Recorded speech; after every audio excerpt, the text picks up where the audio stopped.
Children's mental health is the most vulnerable of anyone's during the pandemic. That's the message tonight from local and national experts who gathered for a special webinar through Intermountain Healthcare. The panel addressed how Utah can learn from the past and prepare for the future during COVID-19. They say kids are less able to deal with the uncertainty and loss. Keeping them safely connected with friends, family, and caregivers is more important than ever.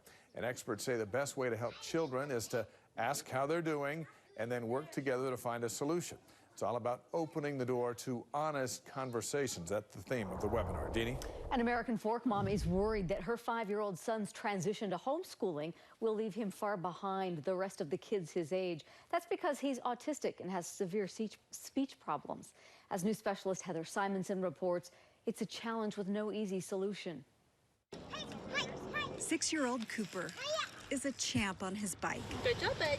But life hasn't been a smooth ride. He was pretty much nonverbal till about 5. Cooper has autism and speech problems. But since he enrolled at Spectrum Academy last fall, his progress has been remarkable. Most of the kids at his charter school have autism or other special needs. He'd come home and do stuff, and I was like, where did that come from? He's now putting simple sentences together. But his mother, Loretta Tivetan, says distance learning doesn't work for Cooper. There was like 8 kids in his class, and there's like 4 teachers. So it's so that's why he's made so much progress, you know? So I think that's just hard to do from a distance. This has like seriously been our saving grace because it feels like a game. So he'll do this. And his progress has slowed way down. You keep hearing, well, everyone's going to be behind. But that's not true for my kid. Because he's already behind, he's going to be way behind. There are more than 88,000 students with disabilities in Utah's public schools.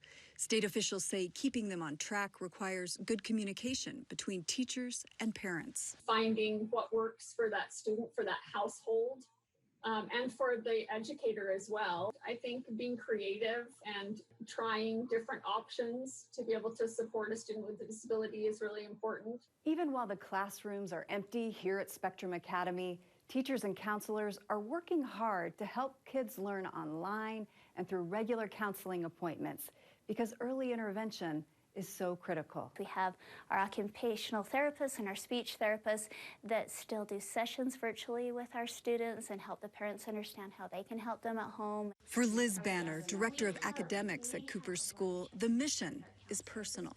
Her son Jackson inspired her work in special ed. He was diagnosed when he was about 2 years old with autism. I've had that passion to help and support special needs students ever since. She knows these are especially challenging times for families like Cooper's, but says special education teachers are trained to help students recoup learning after long breaks. I feel it every day with parents and the concerns and the struggles that they have and their worries. For Cooper and his mom, get my schoolwork one. The day his school reopens can't come soon enough.